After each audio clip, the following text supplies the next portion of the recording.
The Ghana Revenue Authority, GRA, has summoned the management of AH Hotel in East Legon, along with 8 other establishments, for a thorough investigation into their non-compliance with tax regulations. These managers were either failing to issue VAT receipts or inconsistently doing so. Additionally, several other registered businesses were found to be disregarding tax laws. Freduho has the following report on this issue.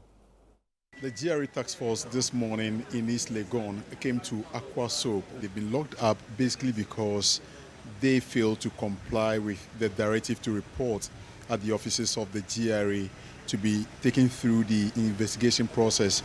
Hence, they've been sealed off with the commissioner's tape and they are not allowed to gain access until the investigation process is totally over. We are going along with the team to find out which other shops or businesses they'll be visiting in the day. Now we are in a hairdressing salon. They've also gone to a wine shop and a number of shops within the East Legon enclave.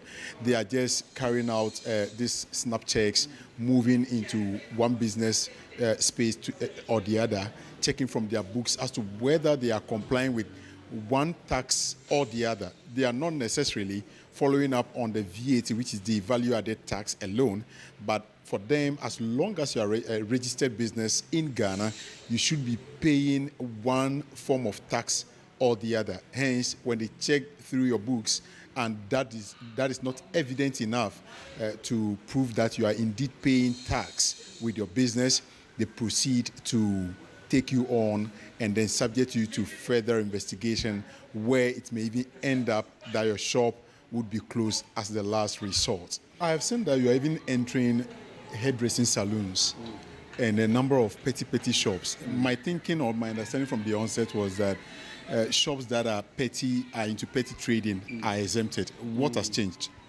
Yeah, what is happening is that we started with the test patches, where we are looking at sizable businesses that are required to register and pay the tax. So we started with test patches.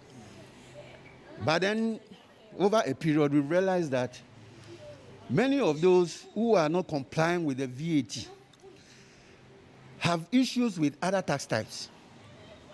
So once you have an issue with VAT, now what we are looking at is, we are looking at general compliance checks alongside the test patches that we are still running. So what is going to happen is that we come to an area and we look around for businesses that should be registered and pay one tax or the other.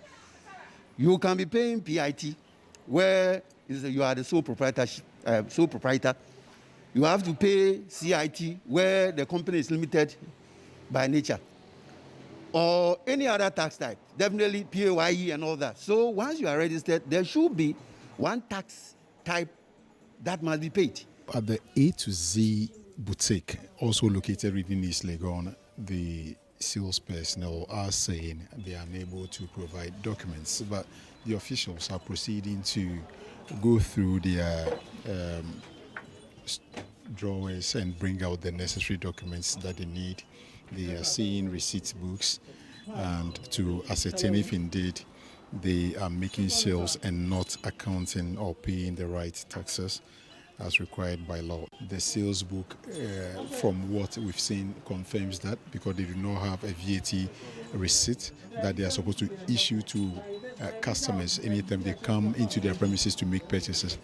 And that is the essence of the compliance task force, trying to ensure that each and every business in the country proceed to pay the right taxes. Let's narrow the conversation down to AH Hotel.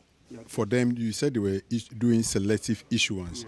What has been their reason for that? For now, they are trying to explain away, but it still doesn't work.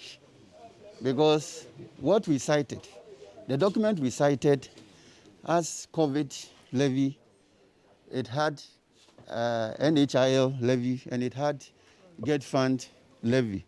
It had Get Fund levy. But then the VAT was missing. So obviously, it is not right. So we have invited them to the office to give us further explanations why what we saw has to happen.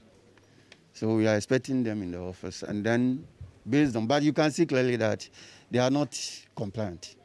And that is why we're on the foot, to make sure that those who are not, we bring them to understand how it is and what they need to do so that they will be compliant going forward.